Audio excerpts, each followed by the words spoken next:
It is officially football season once again, and to celebrate the best part of the year, or worst, if you're me, I decided it would be fun to complete a Madden game. No, not that pile of shit. Oh no. I wanted to go back to the 360 era, where there are a total of 4 Madden games that can still be completed.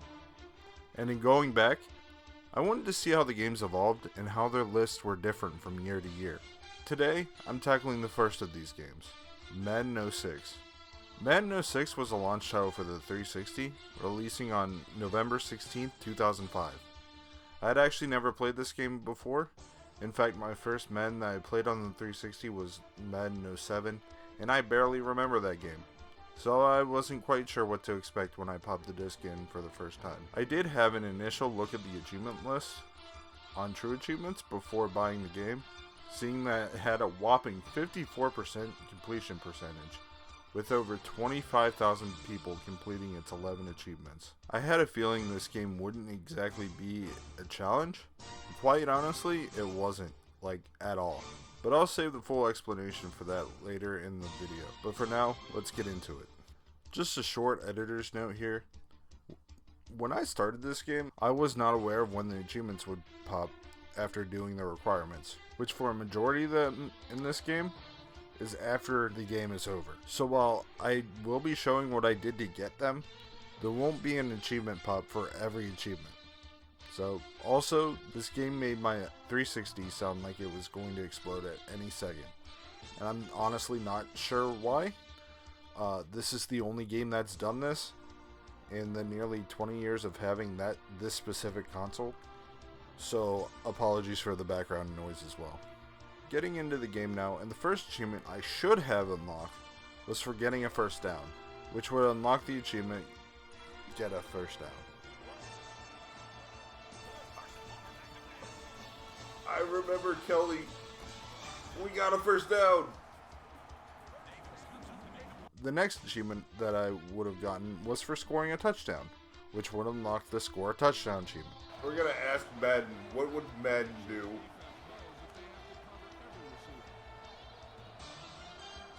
Yeah, but it's on the 2.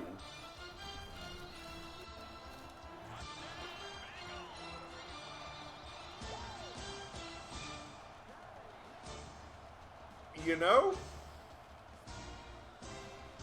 the presentation's not bad. It doesn't look very good. Yeah, this game's achievement names were extremely unoriginal, as they were all named after the task you did. I'm really glad they moved away from that idea. Moving on to the first achievement that actually did unlock, I paused the game, I clicked the right stick, and unlocked an achievement. Hey! First achievement! Well, that's one.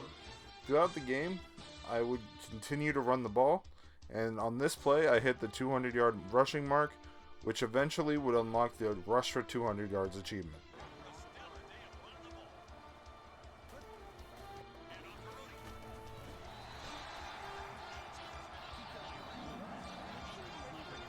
Then, at the end of the game, all of the achievements that I got during the game were unlocked, plus the complete and offline game achievement, which was for, well, you get the idea.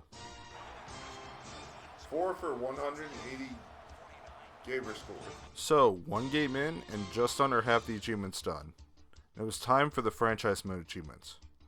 The first of which was gotten after I went through the menus, found the history book option, going into that option, and unlocking an achievement. Enter the history books, just like that. And that is number 6. Before my next game, I did some slight cheating by turning the offsides penalty off essentially.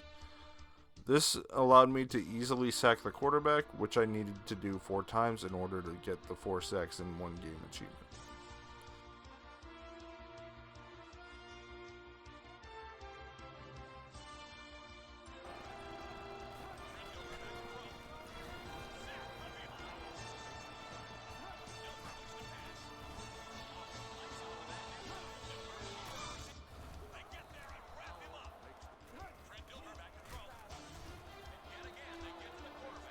The next achievement that I went for was for passing for more than 350 yards, which I got on this play.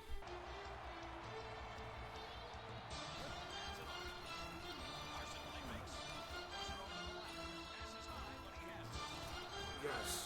Then, when I won the game, I unlocked the achievement for winning a franchise game. 3 for 300G.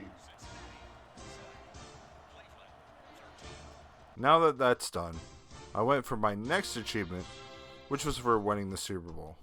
So I played some games, ensuring that I would actually make the playoffs, then advanced to the Super Bowl, and won that game, unlocking the achievement.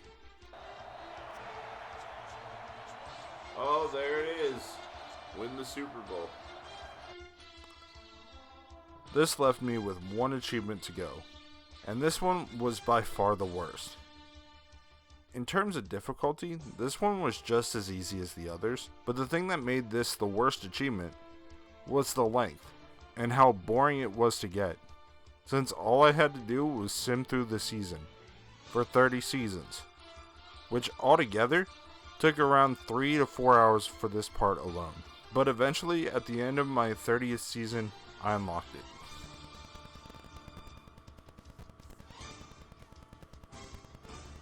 Okay, sim all games to the Super Bowl.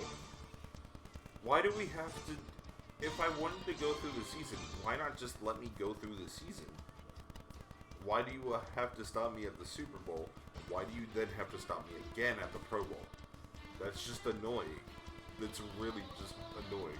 There it is. We're done. We've reached the end. Game complete. So that was the entire completion. Like I said, this game was not hard at all. And maybe it was due to it being a launch title, that the team behind this game just threw the achievements in as an afterthought. But to be quite honest, this entire game felt more like an afterthought, with how basic of a game it was. Only having 3 different modes, one of which isn't even playable anymore since the servers were shut off. There just isn't any depth to either mode.